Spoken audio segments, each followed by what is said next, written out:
오늘 이 아침은 십자가 은혜라는 제목으로 말씀을 전합니다. 그리스도인 된 우리에게는 영원한 자랑은 그리스도 예수님과 주님의 십자가밖에 없습니다. 사도 바울은 주의 계시를 받아 갈라디아서를 쓰면서 6장 14절에 이렇게 외칩니다. 내게는 우리 주 예수 그리스도의 십자가 외에 결코 자랑할 것이 없으니 그리스도로 말미암아 세상이 나를 대하여 십자가에 못 박히고 내가 또한 세상을 대하여 그러하니라 라고 합니다. 그리스도 예수님으로 말미암아 십자가로 말미암아 세상이 나를 십자가에 못 박았습니다. 나도 세상을 십자가에 못 박았습니다. 우리에게 남는 것은 그리스도와 십자가밖에 없습니다. 우리는 이 십자가로 무한한 은혜를 받았습니다. 제일 먼저는 죄사함의 은혜를 받았습니다. 오늘 5절 말씀에 그가 찔림은 우리의 허물 때문이요 그가 상함은 우리의 죄악 때문이라 라고 성경이 밝히 말씀합니다. 예수님께서 십자가에 찔리시고 상하게 되신 것은 방울방울 보배로운 피를 흘린 것은 우리의 죄악 때문이다 라고 말씀합니다. 그리하여 요한 사도가 요한 1서 1장 7절에 그 아들 예수님의 피가 우리를 모든 죄에서 깨끗하게 하실 것이요.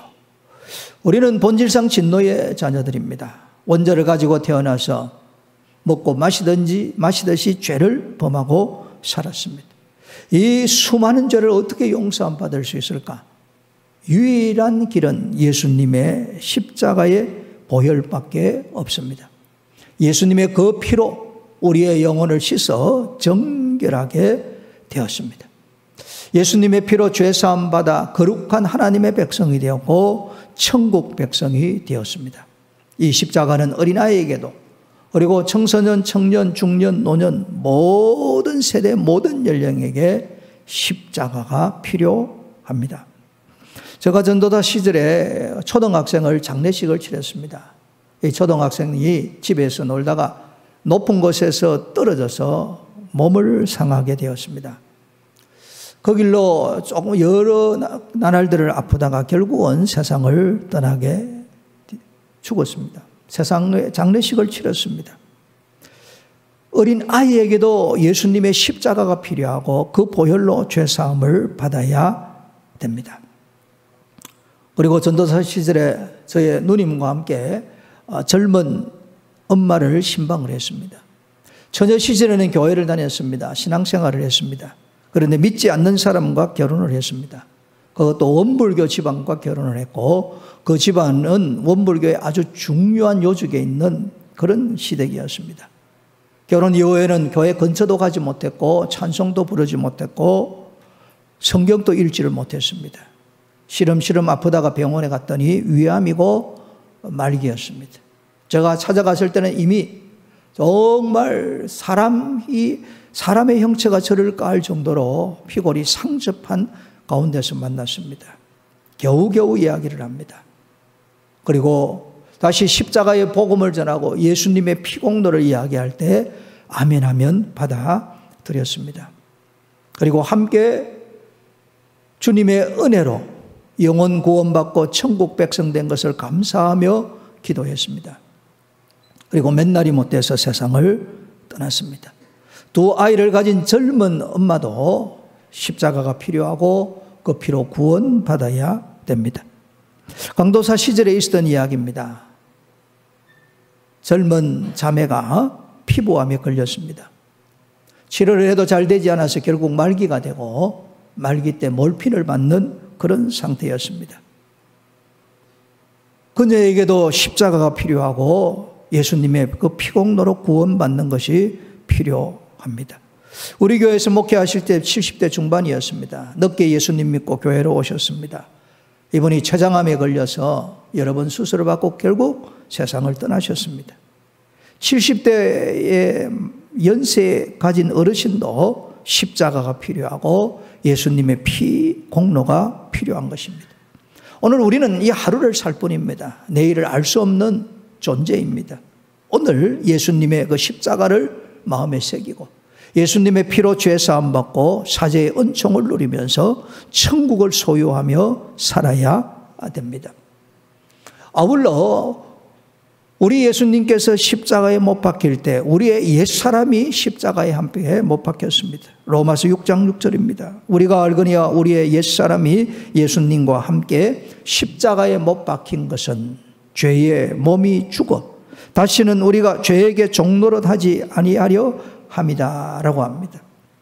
정말 십자가를 통하여 구원받은 우리들이 해야 될 일이 뭐냐? 우리의 몸이 의의 도구가 되어야 됩니다.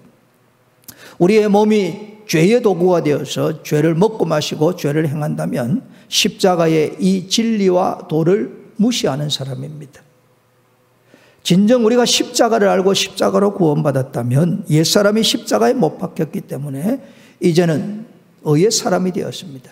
그러므로 우리 모두가 참으로 의의 종노릇하고 진리에 속한 사람답게 진리를 행하며 살아야 됩니다. 죄사함의 은혜를 안다면 우리는 그리스도 예수님을 믿는 믿음으로 살아야 됩니다.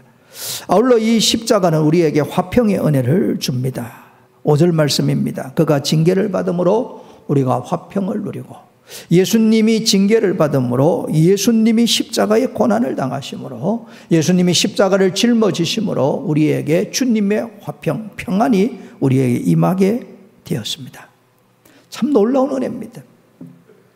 이 세상의 사람들은 무엇을 먹을까 입을까 마실까 이런 생각을 합니다. 여러분 많은 돈을 주고 미장원에 가서 아무리 멋지게 머리를 다듬고 피부 미용을 하고 그리고 남자들이 아주 좋은 곳에 가서 옷을 사 입고 멋진 레스토랑에 가서 맛있는 밥을 먹고 화려한 궁궐 같은 집에 살아도 주님이 없으면 평안이 없습니다. 제가 단언할 수 있습니다. 절대 없습니다. 잠시 잠깐 착각할 뿐이지 진정한 평안은 십자가로 이루어집니다. 우리가 십자가로 말미암아 죄 사함 받는 순간 하나님이 우리의 아버지가 되십니다. 하나님 아버지 부를 때에 평안이 임합니다. 하나님 아버지라고 부를 때에 심령 천국이 임합니다.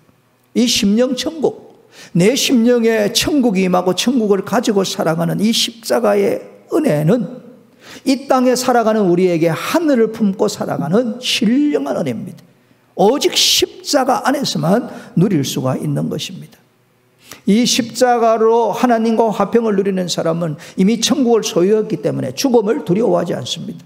환난과 고난도 두려워하지 아니합니다.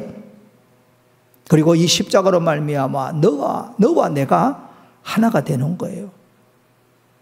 여러분 부부가 더 행복하게 살고 가족이 행복하게 살고 성도들이 은혜롭게 지내고 원수 같은 사람과 하나 될 수 있는 유일한 길은 십자가밖에 없습니다. 십자가는 막힌 담을 다 깨트려 버립니다. 예수님께서 십자가상에서 그렇게 외치지 않습니까? 아버지여 저들의 죄를 용서하여 주옵소서. 저들이 알지 못하고 합니다. 그래. 이렇게 원수조차 용납하고 용서할 수 있는 이 기도할 수 있는 사람은 십자가의 도를 아는 사람만이 하는 겁니다. 이 십자가가 죄인도 용납하고 용서하고 품습니다. 이게 그리스도인의 신령한 멋이에요. 이런 멋있는 사람은 그리스도인밖에 없습니다. 어떻게 죄인을 용서합니까? 어떻게 악인을 용납할 수 있습니까? 주님은 그렇게 하셨고 우리 개인에게 그렇게 하셨고 지금도 그리하십니다. 그러면 이 십자가로 말미암아 참으로 마땅히 죽어야 되는 악인조차도 품고 용납하고 사랑하게 되는 거예요. 이게 십자가 주는 평안입니다. 아울러 이 십자가는 나와 내가 화평을 누립니다. 내가 나를 정죄하지 않습니다. 내가 나를 비관하지 않습니다. 내가 나를 괴롭히지 않습니다. 내가 내 영혼을, 내 마음을, 내 육체를 괴롭히지 않습니다. 내 모습 그대로 받으셨기 때문에 나를 온전히 주님 앞에 드리고 십자가 앞에 나아가 내 있는 모습 그대로 내어놓습니다. 주님이 우리를 받으시고 주님이 우리를 품으시고 우리를 들어서 사용하시는 것입니다. 이 십자가 안에 있을 때에 하나님과 화평을 누리고 사람과 화평을 누리고 나와 내가 화평을 누립니다. 십자가로 주어진 은혜입니다. 그러므로 우리는 십자가를 참으로 사랑하고 그 십자가 안에서 살아가야 됩니다. 아울러 이 십자가는 치유의 은혜를 줍니다. 53장 5절 끝부분입니다. 그가 채찍에 맞음으로 우리는 나음을 받았도다 라고 합니다. 예수님께서 십자가상에서 살점이 떨어져 나가고 또 방울방울 보배로운 피를 흘린 것은 우리를 고치기 위하여 그리하셨다라는 말씀입니다. 이걸 우리가 하나님의 특별한 은혜로 고침받았다고 해서 신유다라고 합니다. 이런 신유의 축복은 주님의 십자가로 말미암아 나타납니다. 그리고 이 신유는 이 땅에서 천국을 맛보는 거예요. 새하늘과 새 땅, 새 예루살렘에 가면 어떤 일이 있는가? 요한계시록 21장 4절입니다. 모든 눈물을 그 눈에서 닦아주시고 다시는 사망이 없고 애통하는 것이나 고가는 것이나 아픈 것이 다시 있지 아니합니다. 이 세상에 가지고 있는 이 눈물, 애통, 애곡 그리고 병을 짊어지고 살아가는 질고가 다 사라집니다. 그것을 이 땅에서 맛보는 비결이 뭐냐면 예수님의 십자가입니다. 예수님이 채찍에 맞음으로 우리가 나음을 입었고 예수님의 그 십자가를 의지할 때 천국에서 온전한 평화와 온전한 회복과 온전한 강건함을 이 땅에서 맛보게 하시는 것입니다. 그래서 보혈의 은혜는 치유입니다. 그러므로 날마다 우리는 이 십자가를 자랑해야 되고 십자가를 붙잡고 살아야 되고 그 십자가에서 흘리신 보배로운 보혈을 찬송하며 살아야 됩니다. 이 십자가는 하나님의 사랑입니다. 53장 6절입니다. 우리가 다 양 같아서 그릇 행하여 각기 제 길로 갔거늘. 우리 한번 한 주간을 돌이켜 봅시다. 짧은 한 주간, 월요일부터 토요일까지 살면서 나는 어떻게 살았는가? 오늘 본문에 나오는 말씀처럼 참으로 양 같아서 그릇 행하여 각기 내 길로 걸어간 것이 아닌가? 육신의 정욕, 안목의 정욕, 이 세상의 것에 취하여서 주님 없는 삶을 살은 것이 아닌가? 자기를 반추해 보아야 됩니다. 우리의 삶 전체를 한번 돌이켜 보십시다. 나는 어떻게 살아왔는가? 나는 오늘 본문 말씀처럼 그냥 내 육신의 길만 걸어왔는가? 아니면 영의 생각을 따라 살아왔는가? 감사하게도 여호와께서는 우리 모두의 죄악을 그에게 담당시키셨도다 이렇게 말씀합니다. 우리가 왜곡되고 잘못되고 어그러진 길로 걸어간다 할지라도 우리의 모든 죄악을 여호와 하나님, 성부 하나님께서 예수님의 십자가에 다 짊어지게 하신 거예요. 우리가 아직 죄인 되었을 때, 우리가 여전히 죄인 가운데 있을 때에 그리스도께서 우리의 모든 죄악과 우리의 모든 허물과 우리의 모든 수치와 부끄러움을 다 짊어지신 거예요. 그래야 요한복음 3장 16절에 그렇게 말씀합니다. 하나님이 세상을 이처럼 사랑하사 독생성자 예수님을 우리에게 주셨어요. 예수님을 믿어 멸망하지 않고 구원받아 영생을 얻도록 하기 위하여. 십자가는 하나님의 사랑입니다. 우리는 그 사랑의 빚을 진 사람이에요. 이 십자가로 말미암아 우리가 죄사함을 받고 화평을 누리고 치유를 맛봅니다. 십자가로 말미암아 구원받는 거예요. 안 믿는 사람은 이 십자가를 가볍게 여깁니다. 이사야 53장 4절입니다. 그는 실로 우리의 질고를 지고 우리의 슬픔을 당하였거늘 우리는 생각하기를 그는 징벌을 받아 하나님께 맞으며 고난을 당한다 하였노라. 예수님 십자가 질 그 당시의 사람들도 예수님의 십자가를 이해하지 못했습니다. 예수님이 우리의 모든 죄악과 모든 허물과 모든 수치와 부끄러움을 다 짊어지시고 십자가에서 자신의 생명을 내어놓을 때 사람들이 그것을 알지 못했다는 이야기입니다. 오늘날 교회 밖에 있는 사람들이 이 십자가의 사랑을 알지를 못합니다. 고린도전서 1장 18절에 사도 바울이 그렇게 말합니다. 십자가의 도가 멸망하는 자들에게는 미련한 것이요 구원받는 우리에게는 하나님의 능력입니다. 십자가로 구원받는 거예요. 십자가를 통하지 않고 그 보혈을 통하지 않고 구원받는 길은 없습니다. 그러므로 오늘 우리는 이 십자가를 마음에 늘 새기고 예수님 앞에 나아가 그의 십자가 앞에 나아가 살아야 됩니다. 그러므로 우리는 이 십자가의 사랑에 빚을 졌기 때문에 이 십자가의 사랑을 나누며 십자가의 복음을 전하며 살아야 됩니다. 우리가 살고 있는 이 김해 지역에, 대한민국에, 그리고 전 세계, 특별히 우리가 미얀마 땅에 이 십자가의 사랑을 전하려고 힘쓰지 않습니까? 위하여 기도하고 넘치도록 헌금하고 드리지 않습니까? 하나님은 이렇게 말씀합니다. 가난한 자들을 도와주는 것은 하나님께 빌려주는 것이다 그래요. 우리가 가난한 사람들을 위해서 베풀고 나누어 줍니다. 십자가의 사랑으로. 하나님이 모든 것을 받으셨어요. 하나님이 빚쟁이로 그대로 있을까요? 아닙니다.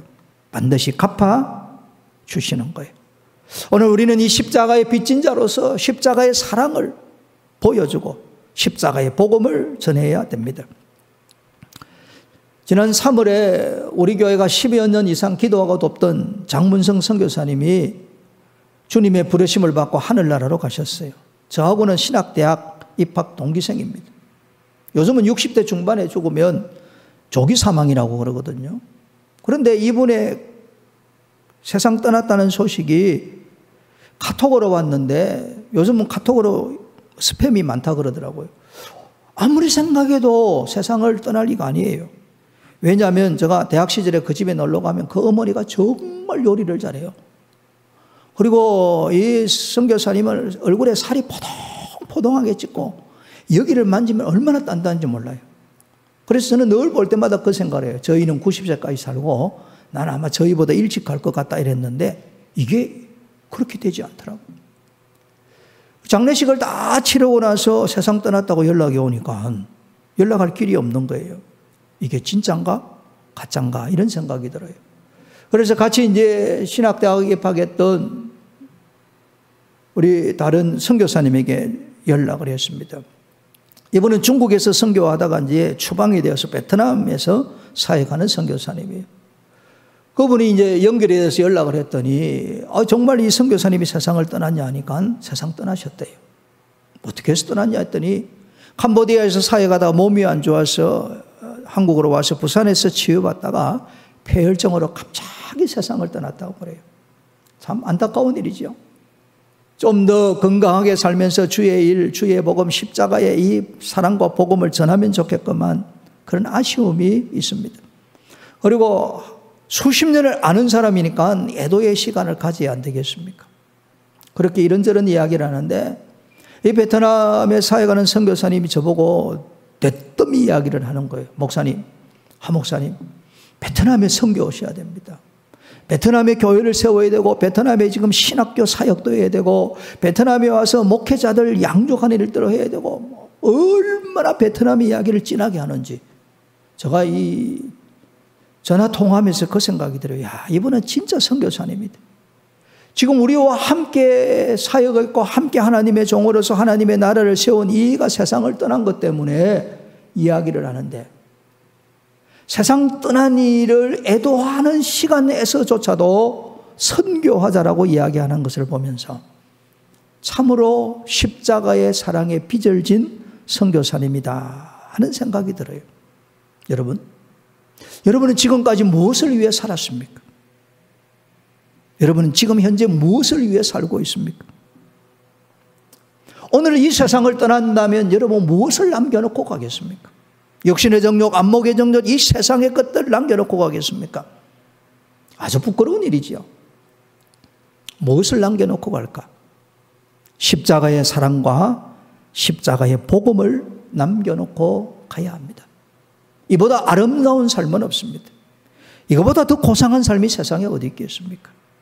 십자가는 사랑이고 우리는 그 사랑의 빚을 진 사람입니다. 마지막으로 생각해 볼 게 있습니다. 예수님께서 이 십자가, 우리는 지금 구원의 십자가, 영광의 십자가입니다. 당시에는 굉장히 수치스러운 십자가, 부끄러운 십자가입니다. 그리고 이 십자가는 고통스러운 십자가입니다. 양손에 양발에 못이 박혀서 사람의 진액을 다 뺄 때까지 쉽게 죽지 못하는 가장 고통스러운 사형언도입니다. 당시에 로마 시민권자는 이 십자가형을 받지 않았습니다. 예수님, 이 수치스러운 십자가, 고통스러운 십자가, 고난의 십자가를 어떻게 감당했을까? 예수님은 하나님의 아들이시기 때문에 감당하셨으리라고 봅니다만은 예수님도 우리처럼 몸을 가지고 있는 분이에요. 오늘 여러분이나 제가 십자가형을 받아 십자가에 매달려 십자가에 못이 박혀 죽는다고 생각해 봅시다. 이게 감당할 수 있을까요? 아니, 순교한다 할지라도 그냥 총 한 방 맞아서 깨끗하게 죽는다면 한번 해볼 수도 있지 않겠습니까? 그러나 이 십자가를 지는 주님은 어떻게 감당했을까? 예수님은 십자가를 감당하기 위하여 겟세마네 동산에 가서 기도하셨습니다. 그 예수님의 간절한 기도는 그 누가복음 22장 44절에 잘 나타나고 있습니다. 예수께서 힘쓰고 애써 더욱 간절히 기도하시는데 땀이 땅에 떨어지는 핏방울 같이 되더라. 저는 아직까지 이렇게 기도해 보지를 못했어요. 이마에 땀방울이 핏방울이 될 때까지 힘쓰고 애써 더욱 간절히 기도하시는 주님. 그 겟세마네에서의 기도가 있었기 때문에 십자가를 감당하셨으리라 봅니다. 예수님이 이 본을 우리에게 보여주신 거예요. 기도는 이렇게 하는 것이다. 십자가의 사랑을 전하고 십자가의 복음을 전하려고 하는 사람은 이렇게 기도하는 것이다. 가르쳐 주는 거예요. 우리의 기도 생활을 한번 돌이켜 보아야 됩니다. 오늘 주일이 지나면 고난주간입니다. 그리스도인들이 가장 경건하게 보내야 될 주간이 고난주간입니다. 나를 위하여 십자가에 죽으신 주님을 바라보며 주님이 겟세마네 동산에서 기도하신 것처럼 십자가의 사랑과 복음을 전하기 위하여 기도하는 한 주간이 되어야 됩니다. 눈물로 기도해야 됩니다. 우리의 죄악을 슬퍼하며 기도해야 됩니다. 내 가정이 믿음의 명가가 되도록 기도해야 되고 주님의 교회, 우리 교회를 통하여 지역과 민족과 세계가 복음화되고 선교화되도록 기도해야 됩니다. 힘쓰고 애써 더욱 간절히 기도해야 됩니다. 기도할 때 놀라운 역사가 일어납니다. 우리나라 근현대사를 살펴보면 참 슬픈 일이 많습니다. 우리나라 사람을 우리는 한민족이라고 그래요. 그래서 한국 또 대한민국 국민 이렇게 표현합니다. 그런데 구한말 시대에 일제시대에 우리나라에 살기가 어려워서 저 중국 땅으로 건너간 사람들이 많습니다. 그러다가 중국이 공산화되고 나서 그 중국에 모여있는 우리 한민족 사람들을 중국 사람들은 소수민족 중에 하나로 보고 조선족이라고 불러요. 참 기가 막히는 이야기입니다. 그리고 그 쏟아내는 쪽으로 간 우리 한민족 출신 사람들을 고려인이다라고 불러요. 똑같은 한민족인데 조선족, 고려인 이렇게 부르는 참 대한민국이 그런 면에서는 아픈 역사를 가지고 있는 나라입니다. 이 조선족 출신 사모님의 이야기입니다. 이분이 조선족 출신으로 제주도에서 생활을 했거든요. 처음에 참 어려웠으리라고 봅니다. 교회를 다녔습니다. 하나님 앞에 많은 눈물로 기도한 자매예요. 그러다가 자기 교회 이 젊은 형제에게 찾아가서 이 자매가 먼저 청혼합니다. 프로포즈를 해요. 그런데 그 형제는 어떤 형제냐면 청년인데 그만 우리나라 옛말로 하면 중풍에 걸렸어요. 뇌졸중에 걸렸어요. 그러니까 왼손과 왼발을 정상적으로 쓰지를 못한 장애를 가지고 있었습니다. 장애를 가지고 있으니까 본인도 굉장히 미래에 대해서 힘들지 않겠습니까? 본인 나름대로 재활한다고 하지만은 이게 힘들거든요. 그런데 이 조선족 출신 자매가 와서 형제에게 나와 결혼합시다 그렇게 하는 거예요. 농자인 줄 알았겠죠. 그런데 이 형제가 뭐라고 이야기하냐면 양심이라는 게 있으니까 그 자매에게 그렇게 이야기하는 거예요. 당신이 나를 보다시피 내가 이 뇌졸중으로 한쪽이 마비가 돼서 잘 쓰지를 못하고 재활한다고 하지만 쉽게 나을 것도 아니고 내가 당신을 어떻게 앞으로 먹이고 책임질 수 있겠냐. 나는 당신하고 결혼 못하겠다 이렇게 한 거예요. 그런데 이 자매가 계속 기도하고 이 남자에게 청혼을 하는 거예요. 남자가 인간적으로 생각해 보니까 수지 맞는 일이거든요. 누가 자기에게 결혼하고자 하겠어요. 그래서 이 자매에게 있는 그대로 이야기하면서 당신이 정 나와 결혼하기를 원하면 당신이 기도하고 또 기도하고 또 기도해서 나하고 결혼하기로 응답을 받고 하면 결혼하겠다고 한 거예요. 그런데 이 자매가 이 형제에게 이야기합니다. 내가 오랜 기도 동안 응답받고 하는데 당신에게 딱 한 가지만 조건을 건다 그래요. 그게 뭐냐라고 물었더니 당신의 삶을 주님께 드리라. 신학교에 가서 신학을 공부하고 목사가 되는 것이다. 그리고 내가 당신의 부족한 부분을 다 메꾸겠다 그래요.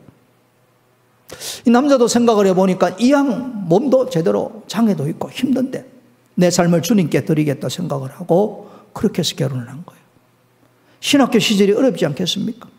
이 조선족 출신 사모님이 힘쓰고 애쓰고 또 노력해서 이 형제를 결국은 목사님으로 만들어요. 그리고 아름다운 가정을 이룹니다. 이 사모님이 조선족 출신이니까 중국에 있는 조선족 출신 사람들 전도해서 교회 데려오고 중국말이 되니까 중국 사람들 전도해서 데려오고 또 남편이 한국인이고 본인도 한국인이니까 한국 사람을 데려와 전도해서 주의 교회를 세우고 주의 나라를 세웠습니다. 아름답게 목회하고 있습니다.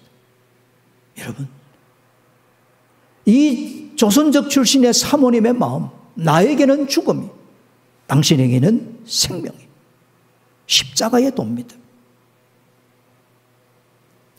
남편을 위해서 자기 생애를 주는 아내가 있다면 남편의 영혼을 위하여 남편을 하나님 앞에 드려 귀하게 쓰이도록 십자가 도를 알고 겟세마네 동산에 기도하는 예수님처럼 기도하는 아내가 있다면